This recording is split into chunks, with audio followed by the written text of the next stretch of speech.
Bismillah. Assalamualaikum warahmatullahi wabarakatuh. Hello there, everyone.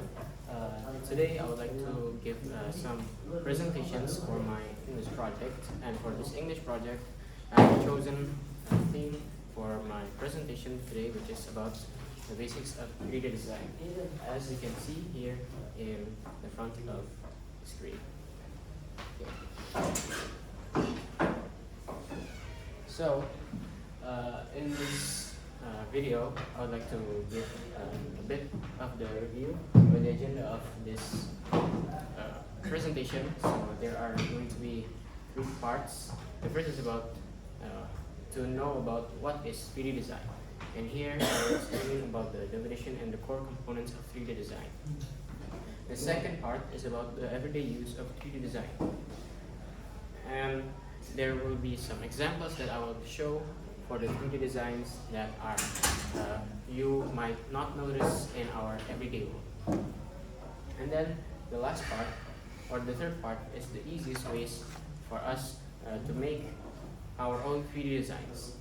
So there will be some of the applications that I would like to show you guys on how to make 3D designs easily by free for beginners, and also from beginner software until the expert software. And then the last will be the closing.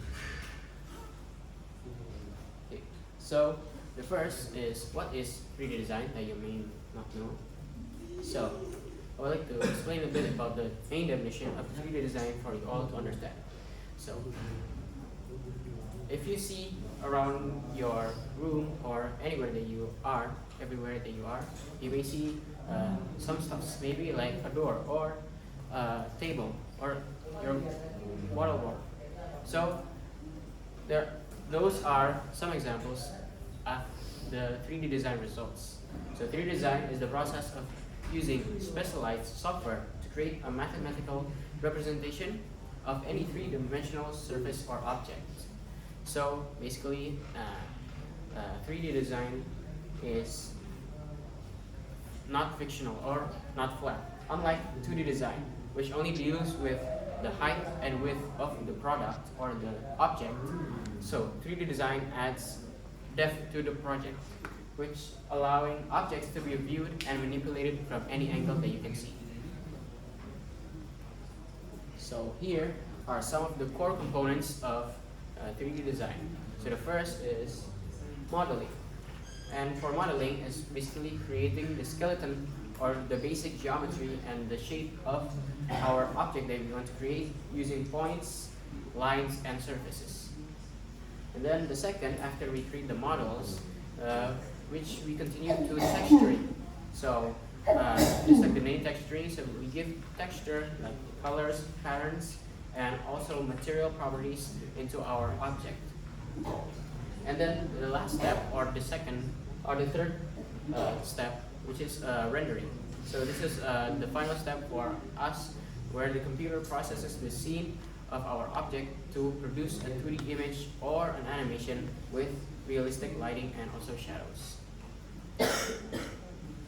Okay, so the next is about the everyday use of 3D design in our world that you might not notice.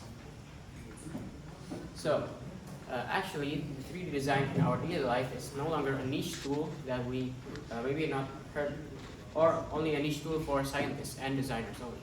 So it is also an invisible foundation of modern entertainment, commerce, and also infrastructure.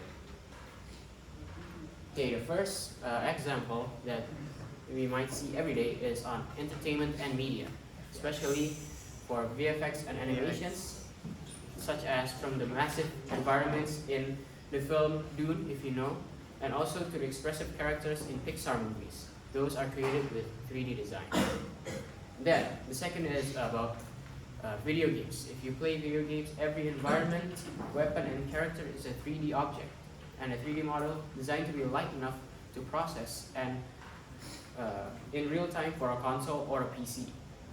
And the last is virtual reality, or VR, in which creating 360-degree digital worlds for training, gaming, and also digital tourism. Then the next is on architecture, and also real estates.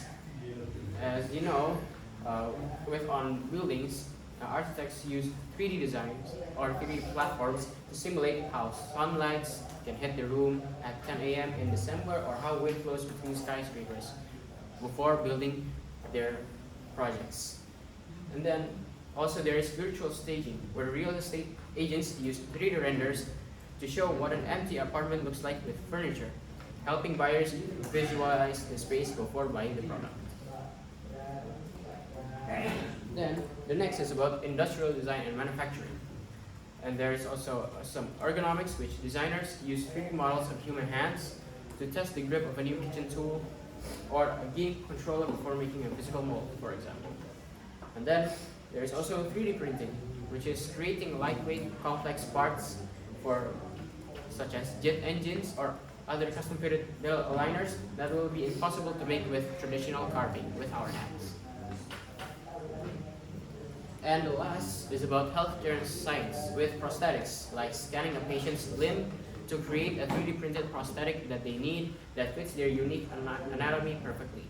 And then the last is about molecular visualization, which scientists model the 3D structure of proteins and viruses to understand how they interact with new medicines.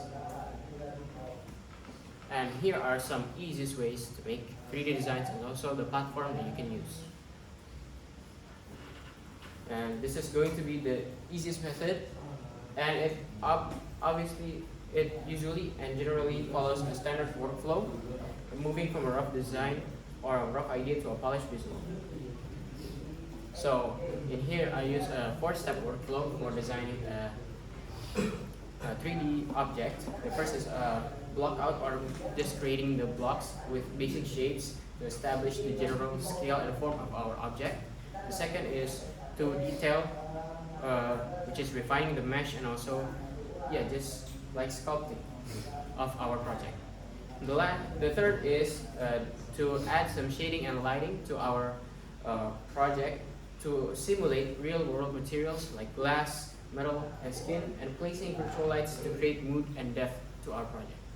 And the last is, after finishing our project, don't forget to render and export for saving the file for its specific purpose, whether that's an STL file for 3D printing or an FBX for a game engine. And here are some popular tools that you may know for using and creating 3D designs.